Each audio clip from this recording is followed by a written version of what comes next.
Top quality और consistent performance के लिए सिर्फ सिल्वर पंप नाम याद रखना। વાત ગીર સોમનાથની કરીએ કે જ્યાં નદીનો પ્રવાહ ફરી વળ્યો છે। વેરાવળના ભુરાડા ગામમાં નદીનો પ્રવાહ વહેતો હોય તેવા દ્રશ્યો સામે આવ્યા।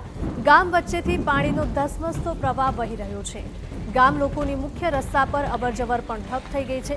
ઉપરવાસમાં ભારે વરસાદને કારણે ગામમાં નદીના પાણી ઘૂસી ગયા છે। શાળાએ જતા વિદ્યાર્થીઓ આ વરસાદમાં ફસાયા હતા। રાજ્યભરમાં મેઘમહેર યથાવત છે તેવામાં આ દ્રશ્યો ગીર સોમનાથમાંથી સામે આવી રહ્યા છે કે જ્યાં ગામમાં નદીનો પ્રવાહ ફરી વળ્યો હોય તેવા કંઈક દ્રશ્યો જોવા મળી રહ્યા છે। વેરાવળના ભીરાડા ગામના આ દ્રશ્યો છે કે જ્યાં રસ્તા વચ્ચેથી જ નદીનો પ્રવાહ વહેતો થયો હતો। ગામ વચ્ચેથી પાણીનો ધસમસતો પ્રવાહ વહી રહ્યો છે। ગામ લોકોની મુખ્ય રસ્તા પર અવરજવર પણ ઠપ થઈ ગઈ છે, જેથી અહીંના લોકો મુશ્કેલીમાં મુકાયા છે। ઉપરવાસમાં ભારે વરસાદ વરસવાના કારણે ગામમાં નદીના પાણી ઘૂસી ગયા છે। શાળાએ જતા વિદ્યાર્થીઓ પણ આ વરસાદમાં અટવાયા હતા। તંત્રએ પણ લોકોને સૂચના આપી છે કે જરૂરિયાત વગર કે કામ વગર ઘરની બહાર ન નીકળવામાં આવે, કારણ કે હજુ પણ આગામી સમયમાં ભારે વરસાદના એંધાણ છે। હવામાન વિભાગ દ્વારા પણ આગાહી આપવામાં આવી છે।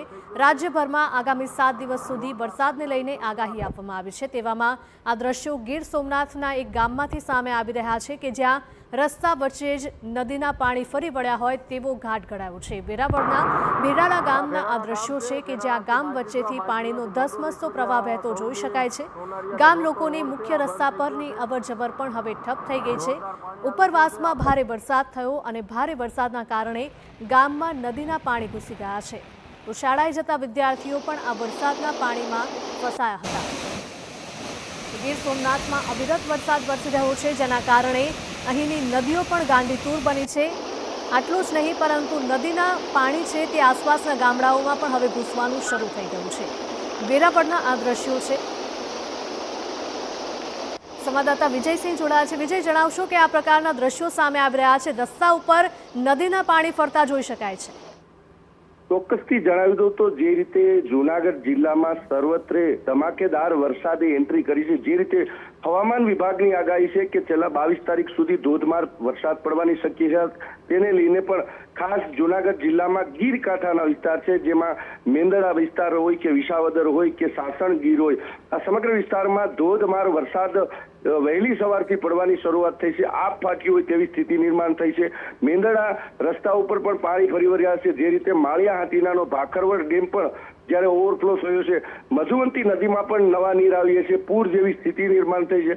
હાલ પણ વરસાદની સ્થિતિ યથાવત છે। જે રીતે જૂનાગઢ જિલ્લામાં સર્વત્રે તમામ તાલુકામાં વરસાદે રૌદ્ર સ્વરૂપ ધારણ કર્યું છે। માળિયા હાટીના તાલુકા હોય, કેશોદ તાલુકો હોય કે માંગરોળ હોય, તમામ વિસ્તારમાં હાલ ધોધમાર વરસાદ પડી રહ્યો છે। તેમાં પણ ખાસ કરીને જે ગીર વિસ્તાર છે, તે ગીર વિસ્તારમાં સૌથી વધુ વરસાદ પડતા નદી નાળાઓ છલકાયા છે અને લોકોના ગામમાં પણ પાણી ઘૂસ્યા છે અને રોડ ઉપર પણ પાણી ફરી વળ્યા છે। જી બિલકુલ વિજય, માહિતી બદલ આપનો આભાર।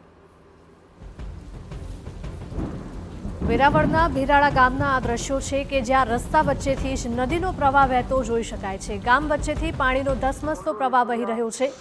ગામ લોકોની મુખ્ય રસ્તા પરની અવરજવર પણ હવે ઠપ થઈ ગઈ છે, જેના કારણે અનેક લોકો અટવાયા હતા।